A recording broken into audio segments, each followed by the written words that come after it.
lo absoluto y lo relativo. La asepsia es buena para los muertos, me dijo una mujer macabra encargada de sumirme en la oscuridad. Puesto que he probado cientos de ilusiones y sé que lo que las caracteriza en su temporalidad, aunada a cierto estímulo placentero, de otra forma no serían ilusiones, le contesté que quien vive en el ruido solo escucha ruido y es incapaz de percibir el silencio. No me entendió y recordé unas palabras del hermano. Es necesario dar luz, pero aquellos que no saben oír y que responden con oscuridad cuando se les ofrece la luz, a ellos es necesario dejarlos ir por su camino y evitar que interfieran con el nuestro. Otra mujer me confesó que odiaba tener que luchar y volverse guerrero. La volteé a ver y le pregunté si acaso podía decidirlo. Mira, le dije, cada quien posee un termómetro y el que tiene más suerte es aquel cuyo termómetro es más sensible. El sufrimiento es señal y cualquier sentimiento es el pináculo de una pirámide. Cada vez que estás insatisfecha, tu termómetro se ha puesto a funcionar y debes agradecer el portento y hacerle caso, puesto que él te llevará a un nivel. No me dejó continuar y me contestó que aquello le sonaba muy teórico. Lo que quiero decir es que no existen metas y que todo deseo termina al verse satisfecho. Por lo tanto, ni el correr detrás de metas ni estimular deseos es la verdadera vida. Es necesario haber vivido para comprender que lo único que interesa es lo que permanece. Y sucede que lo eterno no tiene ni contenido ni manifestación. Puede, eso sí, estimular manifestaciones y activar contenidos, pero en sí mismo trasciende cualquier consideración. El sí mismo es lo permanente y absoluto. Todo lo demás es relativo. Hermano, ¿tú eres uno o te divides? ¿Qué? Sí, yo te he visto estar en varios lugares al mismo tiempo. Y tu capacidad para estar con todos y cada uno de tus enfermos parece no tener límite. ¿Cómo puedes hacer tantas cosas al mismo tiempo? Cuauhtémoc-Sin rió y me contestó.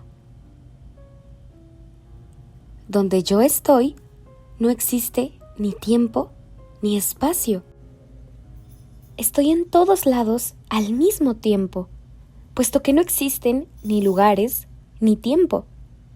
En este momento, hablando contigo, puedo también ir a ver cómo está cenando tu hija, o también a un enfermo encamado. Es muy bello y sin límites. En la meditación de la tarde, me interno por nuevas veredas, y cuando trato de referir mis vivencias a mis recuerdos, me encuentro con la sorpresa que ni unos ni otros coinciden.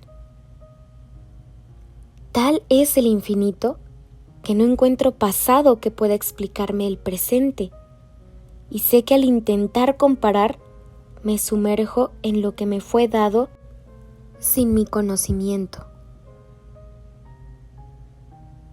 Alguna vez quiero compartir mis veredas y los arbustos que veo, y soy incapaz de describir.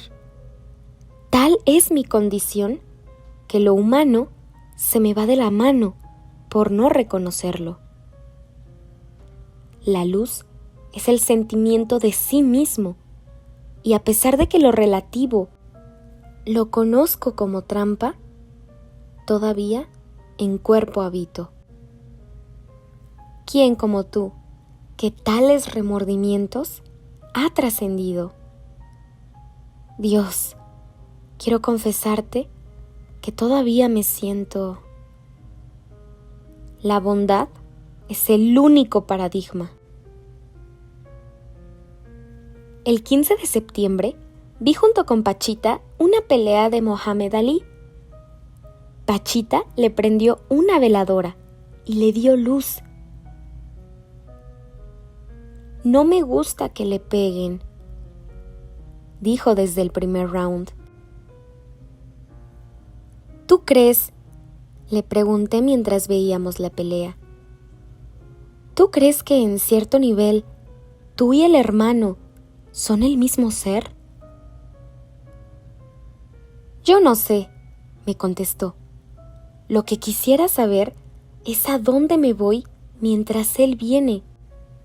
Siento que bajo como en una rueda de la fortuna en la tarde, y cuando menos me doy cuenta, ya es de noche.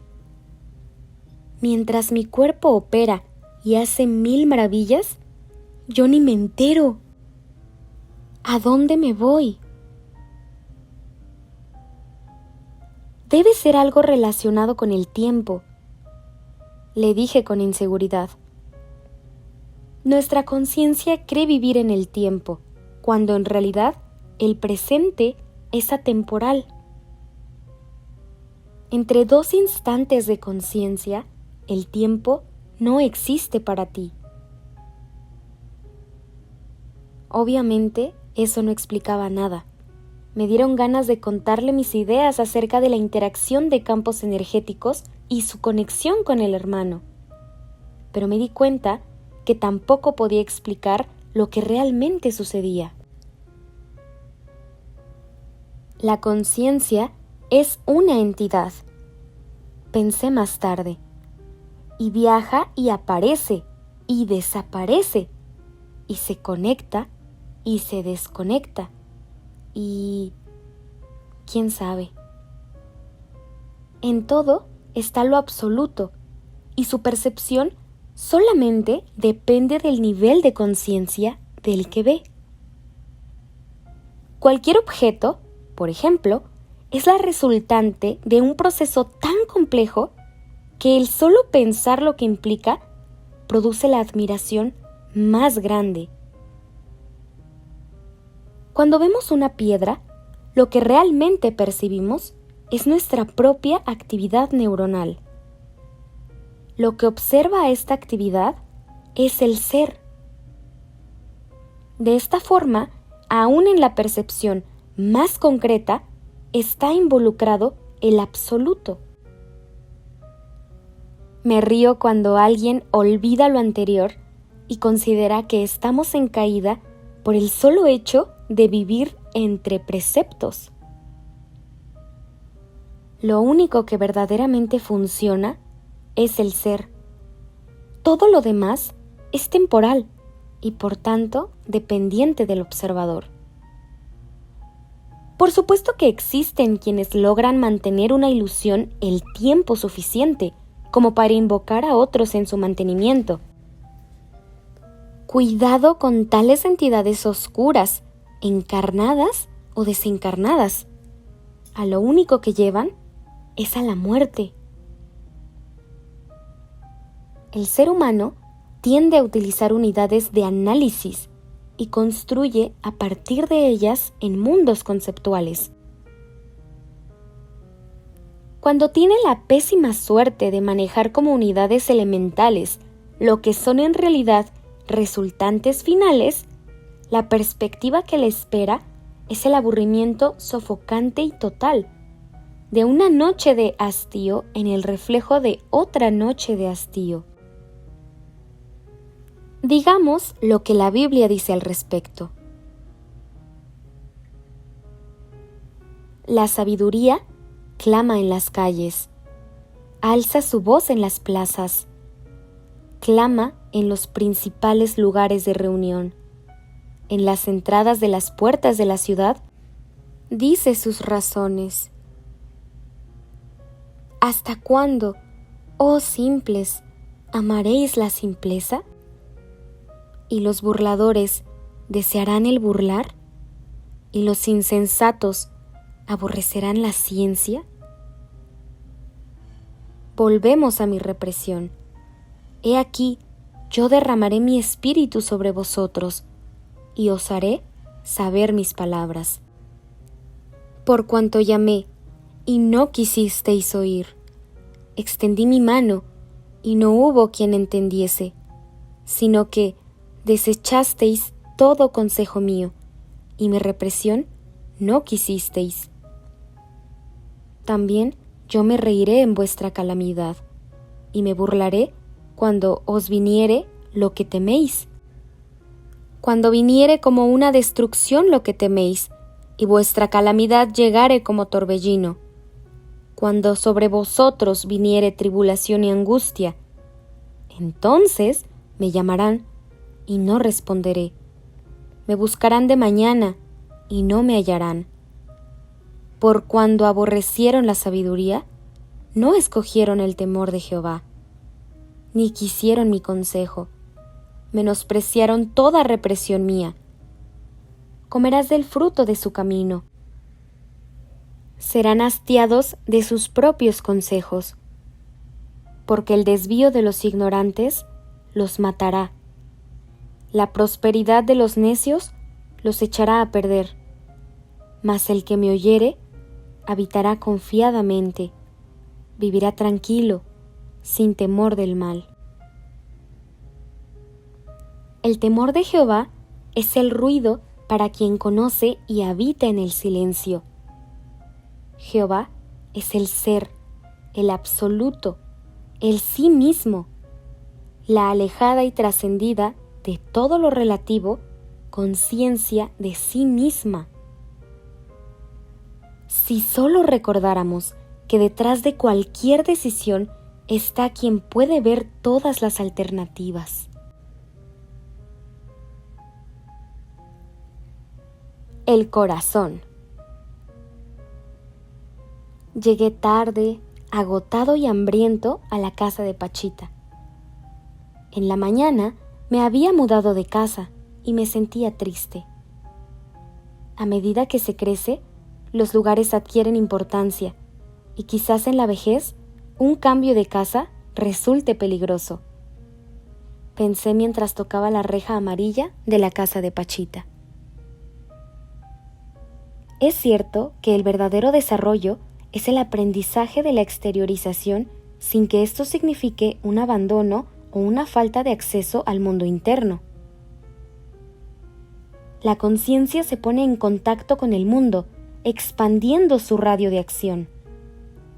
Aquí, en cualquier proceso de crecimiento, la diferenciación es básica.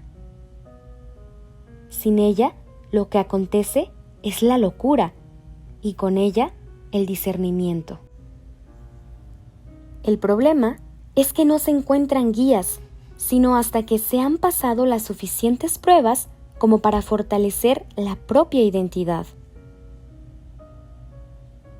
Lo que iba a ver ese día me enseñó que además de lo anterior, el verdadero mundo trasciende cualquier proceso lógico convencional y que aferrarse al entendimiento humanoide impide vivir en el nivel en el cual no existen límites. El hermano daba consultas y después de saludarlo me coloqué a su izquierda. Observé que mi cansancio era generalizado. Por alguna razón, todos los que rodeábamos a Cuauhtémoc-Sin no teníamos energía suficiente. Yo me había mudado de casa y mi desgano era explicable. Después me enteré que Armando iba a ser operado de un daño y que Memo tenía un problema emocional. Obviamente, estábamos conectados.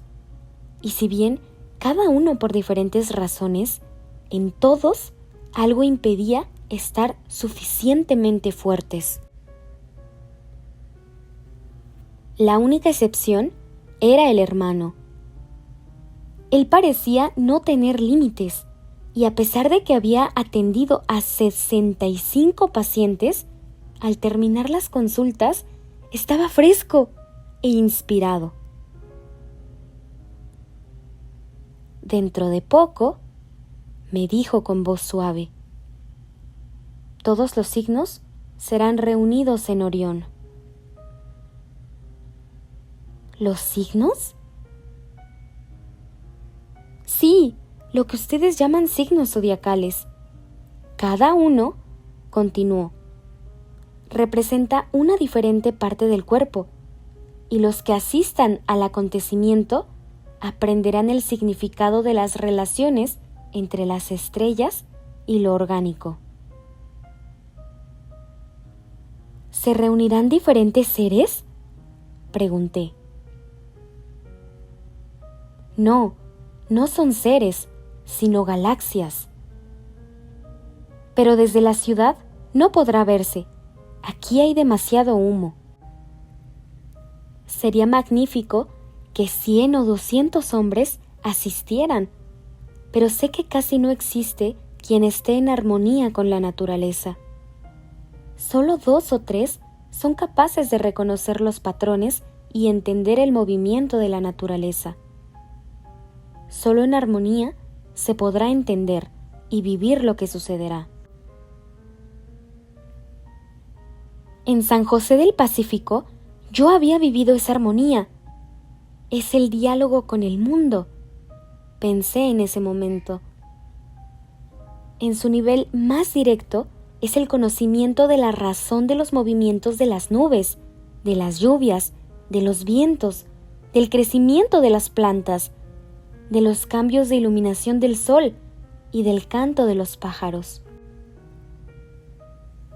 Es la conexión entre todos los eventos de la naturaleza y la propia conciencia en unidad de contacto con los mismos. Nos preparábamos para las operaciones y después de varias intervenciones que no describiré, pasaron a una mujer que había venido desde Nueva York, quejándose de dolores continuos de cabeza. Es un caso de irritación trigeminal, me dijo el hermano al ver a la mujer. Tendré que conectar el trigémino con la zona neutra y así desviar la excitación exagerada del nervio. Acostamos a la mujer y yo le sostuve la cabeza mientras el cuchillo de monte penetraba su frente y con un movimiento lateral abría una incisión enorme que llegó hasta la parte posterior de la oreja. Sentí un líquido caliente cayendo en mi mano izquierda y después un pedazo de carne que reconocí como parte del cuero cabelludo separado del hueso. Me impresioné mucho y vi cómo el cuchillo giraba intentando arreglar el nervio. Por fin, el cuchillo se apartó y la herida fue cerrada. La mujer se había quejado durante la operación, aunque su dolor había sido mínimo comparado con lo que podía haber sentido en una cirugía convencional, pero sin anestesia. Entre Armando y yo vendábamos la cabeza y el hermano despidió a la mujer. Me sentía muy cansado y temía que mi espalda me empezara a doler y me impidiera seguir ayudando. Respiré profundamente y me di un masaje. El hermano volteó a verme y me susurró algo que no entendí. Le pregunté y en un murmullo me dijo: «Te daré oportunidad de ver algo extraordinario». En ese momento pasaron a un joven de alrededor de 25 años, delgado y muy nervioso. El hermano lo recibió muy cariñosamente y le dijo que nada debía temer. Lo acostamos boca arriba y con un algodón empapado en alcohol, el hermano limpió su pecho. Pregunté acerca de la dolencia y Rafael, así se llamaba el paciente, dijo que el brazo y el hombro izquierdo le dolían mucho. Obviamente se trataba del corazón, y la operación intentaría aliviar el órgano. Sostuve la mano de Rafael y le sugerí que se relajara y que respirara profundamente. Así lo hizo, mientras el cuchillo penetraba su pecho y la sierra cortaba sus costillas.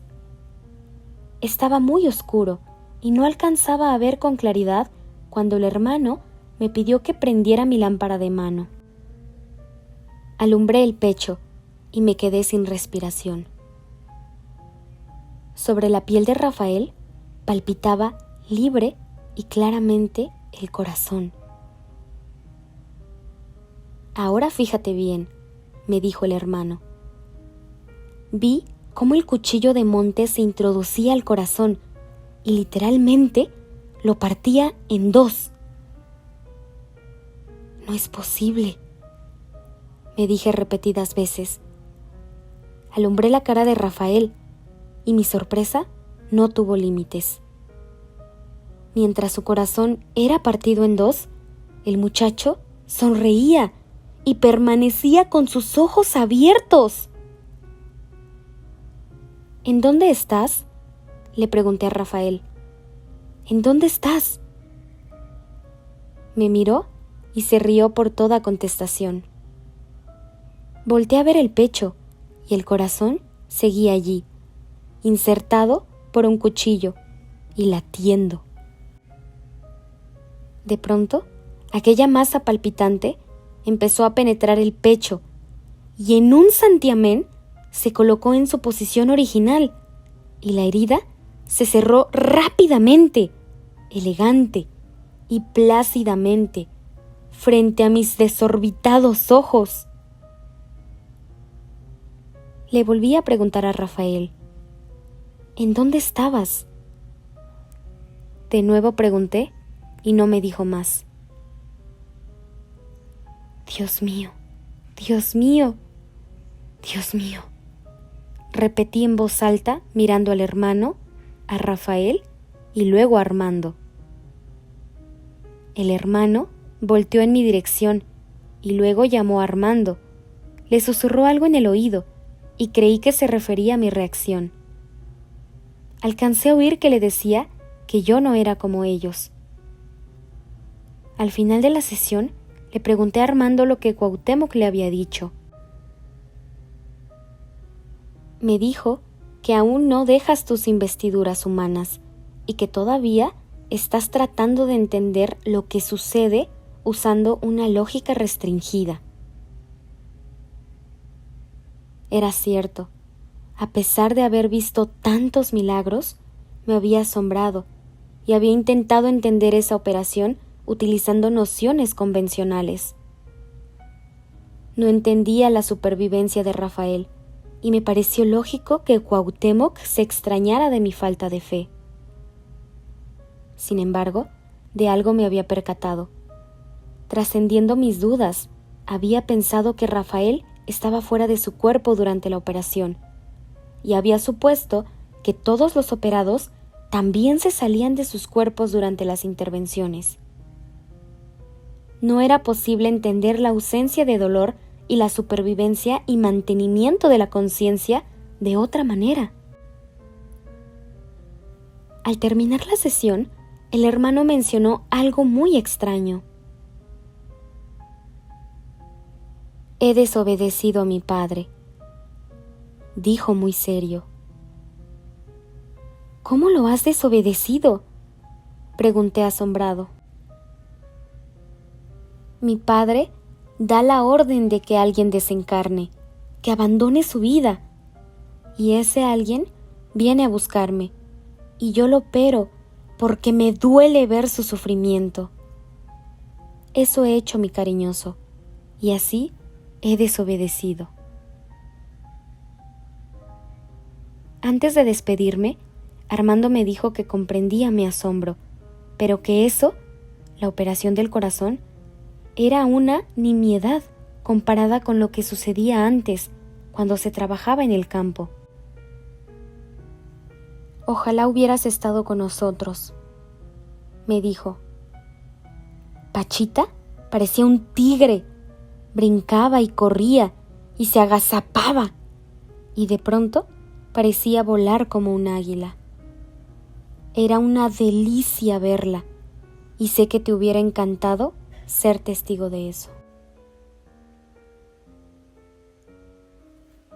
El médium dañado. Fui a visitar a Pachita el día siguiente. Le había prometido leerle el libro. Me la encontré en la cocina de su casa, acompañada de Memo. Estaban preparando remedios y Pachita me mostró un cuarto contiguo repleto de botellas, sillas, costales llenos de hierbas, matraces, probetas, papeles. Este es mi laboratorio, me dijo sonriendo. Aquí hago mis medicinas. Ahorita estamos preparando un líquido especial. Si uno se toma un traguito todas las mañanas y en ayunas, no envejece. Me lo dio a probar y tosí abrumado por el alcohol. ¡Es puro alcohol! No, hombre, rió. Son hierbas y ron. Y sí, un poco de alcohol, pero nada más. Me regalaron una botella y después de varios días de tomarme mi traguito, noté que mis músculos endurecían notoriamente. Pachita tomaba ese mismo remedio y se veía extraordinariamente joven para sus 78 años de edad. Empecé a leerle el libro y nunca tuve ni he tenido una audiencia más interesada y luminosa. El viernes me sentía muy bien y al entrar al recinto de las operaciones lo encontré iluminado y a Pachita platicando.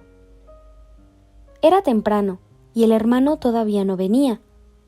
Aunque había visto varias veces la llegada de Cuauhtémoc, siempre era interesante observar el procedimiento que Pachita usaba para recibirlo.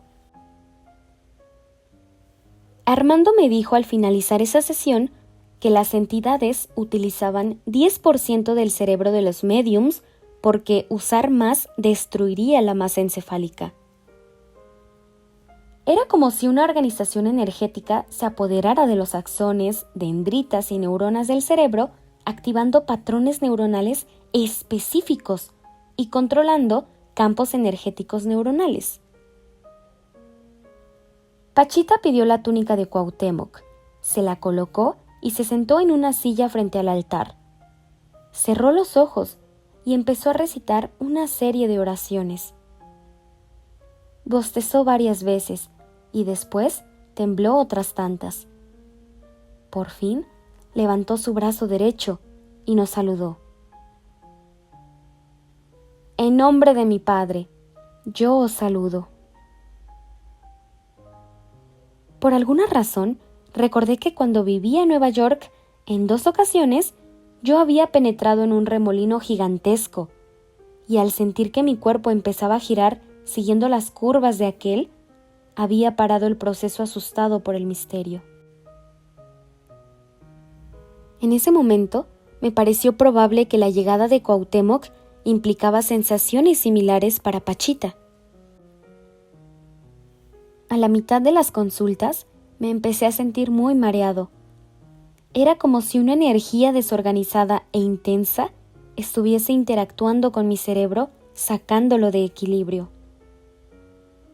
No quise decir nada, y solo hasta que mis sensaciones sobrepasaron mi capacidad de control, comenté en voz alta. Hermano, me siento muy extraño, y no sé si soy yo o es algo que estoy detectando. Son los incas, mi cariñoso. Hoy tendremos un enfrentamiento y ya están aquí. Además, continuó, estás recibiendo energía para poder soportar la lucha. Al terminar su comentario, escuché algo muy extraño. Era una especie de gruñido salvaje. ¿Oíste?, me preguntó el hermano. Sí. afirmé yo, extrañado. Esos son los incas, preparándose para atacar. El hermano se refería a un evento que habíamos vivido 2 semanas antes, cuando la pareja de sudamericanos se había presentado para consulta. La mujer, una rubia muy atractiva, había visitado Brasil y le habían hecho un trabajo de brujería. Su compañero estaba muy alarmado y había comentado que su mujer actuaba en forma muy extraña y parecía poseída por una entidad oscura. La pareja había decidido venir el día de hoy y los incas eran las entidades que poseían a la mujer. Esperamos toda la sesión a la pareja, pero no llegaron. Mientras tanto, la desorganización energética persistió durante varias horas acompañada de súbitos gruñidos. Tuve que comentar de nuevo mis sensaciones y al terminar las consultas le volví a preguntar a Cuauhtémoc: «Hermano, ¿qué es lo que sucede?» «Ya te dije, mi niño, son los incas». «¿Tú sientes igual que yo?» «No, yo no siento eso. A mí no me afectan como a ti». «Es que tú eres de acero». El hermano se asombraba mucho por algunos incidentes que tenían en común una absoluta ausencia de conciencia bondadosa. Cada vez que ocurría algo de este estilo, siempre comentaba el acontecimiento haciendo énfasis que tal nivel era insostenible. Parecía penetrar en la naturaleza humana y todo el estereotipo con el cual trabajaba. Un cuchillo de monte, operaciones, una cama de cirugía, una luz tenue, estimulaba el ser humano que penetraba el recinto, lo que no era posible controlar y ocultar. Yo aprendí a su lado y veía cómo allí, entre sus manos, surgían los instintos, lo no resuelto, la porción animal de la conciencia. Así, cuando una señora obesa acompañada de su hijo se acostó boca abajo en la cama para ser intervenida de su columna vertebral y en un continuo grito se quejaba y quejaba, el hermano comentó que una madre no debía asustar de tal forma a su hijo y por lo menos tener conciencia de las consecuencias de su falta de control y ausencia de fe. El prestigio de Pachita era muy amplio y cada día la visitaban enfermos de regiones muy alejadas. Nueva York mandaba pacientes y la última operación de la noche fue de un muchacho llamado Carey, quien acompañado de su novia, una joven puertorriqueña, venían desde Nueva York especialmente para ver a Pachita. Me di cuenta que la energía que había estado recibiendo durante la sesión había tenido como propósito prepararme para esta, la operación más difícil de este día. Armando platicaba con el hermano cuando anunciaron que Carey y su novia esperaban su turno. Me habían dicho que Carey tenía artritis y yo lo había creído. Cuando le pregunté al hermano si operaría a Carey de su artritis, se rió junto con Zeta como contestación. Yo todavía no diferenciaba los daños de las verdaderas enfermedades, y la risa del hermano me hizo comprender que Carey estaba dañado.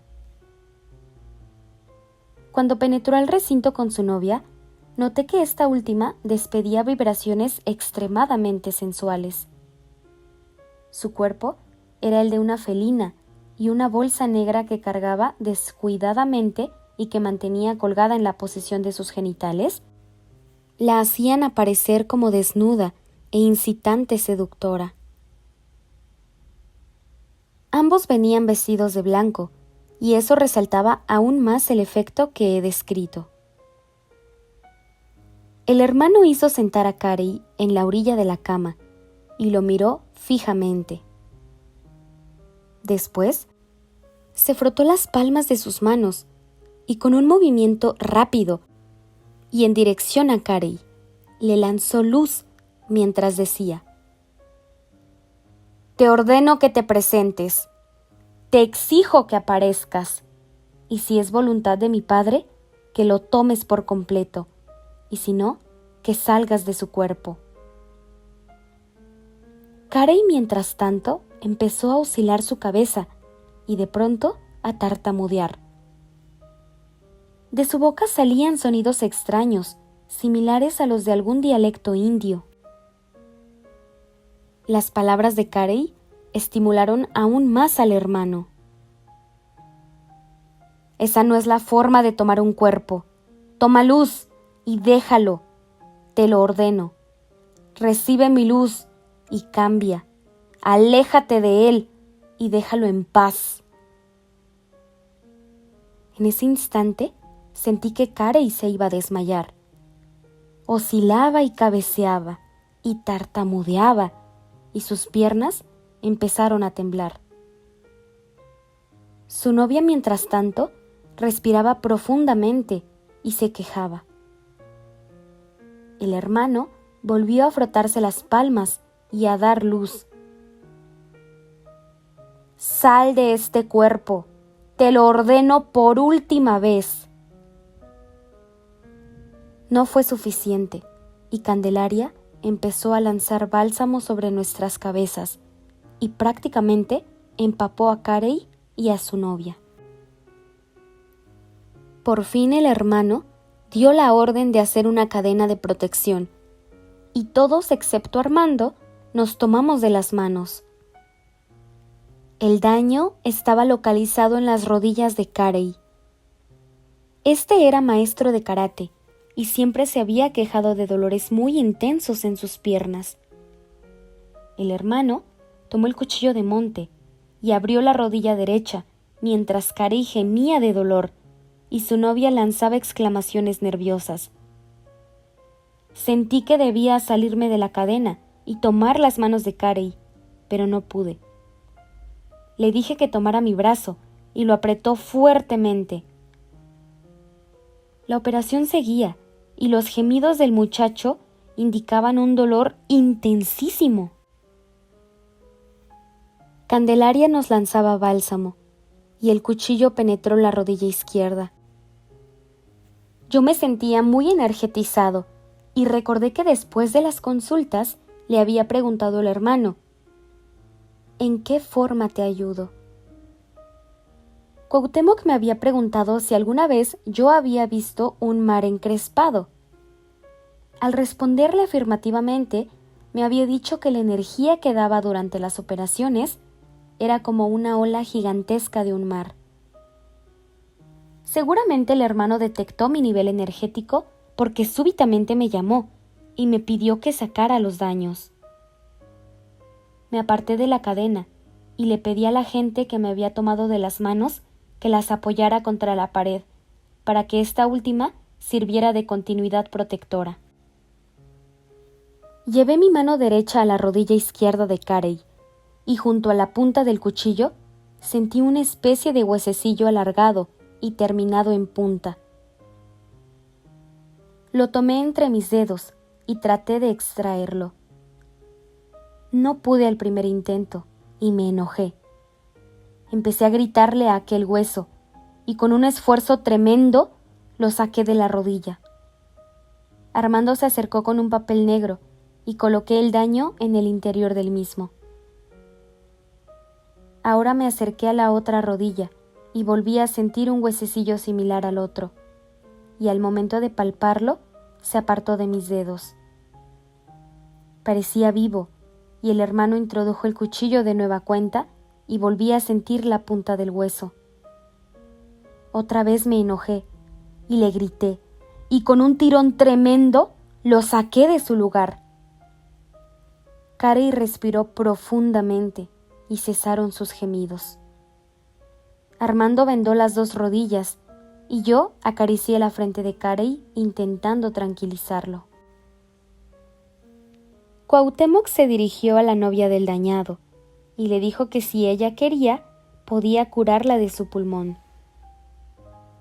La muchacha se negó, diciendo que ella era santera y que podía curarse sola. A mí me extrañó mucho aquello y sentí que el daño de Carey tenía relación con su novia. Cuauhtémoc le habló a Carey.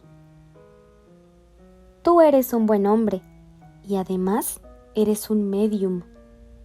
Tienes capacidad curativa y un médico de una época anterior a la de Cristo va a introducirse en tu cuerpo y va a curar utilizando tu materia. Debes aprender a comunicarte con él y dejarlo pasar a través tuyo. ¿Cómo? ¿Cómo hago eso?, preguntó Carey. Debes aprender a meditar. La novia interrumpió la conversación y dijo que el día anterior el espíritu había aparecido y durante 4 horas había dialogado con ella. Cuauhtémoc no la atendió y siguió hablando con Carey. Debes colocar, le dijo, una flor blanca en la cabecera de tu cama y debes purificarte. Mientras Armando seguía vendando, el hermano se despidió de todos y se sentó junto al altar. Durante un periodo corto, nadie habló, y de pronto, después de varias convulsiones, el cuerpo de Pachita fue ocupado por una nueva entidad. «Mala, mala, mala», decía en voz grave y entrecortada. «Salte de aquí, vete». Después habló en mexicano puro y sentí que hacía burla a la novia de Carey. Por fin Pachita apareció y yo le pedí a la novia que saliera del recinto. Estaba seguro que ella tenía algo que ver con el daño y le pregunté a Armando su opinión. Estuvo de acuerdo conmigo, lo mismo que Pachita después de relatarle lo que había sucedido. Me sentía con la obligación de decírselo a Carey y no sabía cómo. Me acerqué a él y Armando me acompañó. «Dile», me dijo Armando, «que su camino es de luz y el de su novia no compagina. Ella necesita sexo, drogas y oscuridad.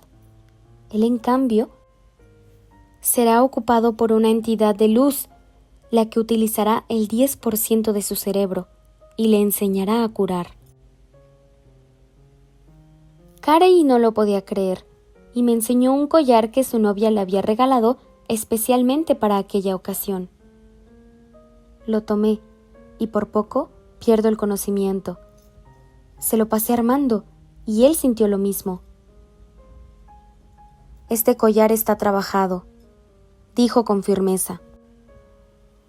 Enseguida Armando colocó el collar en el suelo y con una botella de alcohol regó el contenido de la misma alrededor del collar y le prendió fuego. Luego hizo varias cruces con alcohol y también las prendió.